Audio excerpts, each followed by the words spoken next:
Hola, soc la Laia Santanac i estem aquesta setmana de residència a l'Obrador. Ells són l'Anna Hierro i el Mario Gesaez.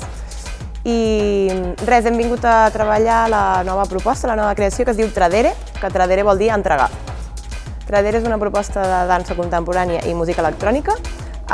De fet, el que composa la música electrònica és el Carlos Martorell, que arribarà demà ja. I és una proposta que investiga les pràctiques tradicionals occidentals que posen en risc el seu cos i que sacrifiquen aquest cos per poder ser dutes a terme, aquestes pràctiques tradicionals. Bé, hem estat aquests 5 dies, és la primera residència que hem fet aquest 2021. Ha sigut una residència que l'hem utilitzat molt per jugar amb la prova-error i veure quina estructura volem treballar una mica més en les properes residències que tindrem. I Tradere serà una proposta que es presentarà en carrer aquest any 2021 i culminarà la seva creació a l'estrena de sala el 2022. És una proposta que està pensada per 3 formats, una videodansa que es va fer ja a l'octubre dins del marc de la Fira Mediterrània de Manresa.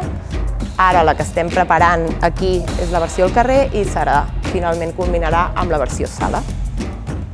I bé, hem estat aquests dies a l'Obrador, jo crec que és un espai que ajuda molt als artistes perquè té aquesta cosa que té tot apropiat per poder estar immers en la creació dins del mateix espai, podent dormir, podent utilitzar la cuina i l'espai aquest que és gegant i que va molt bé.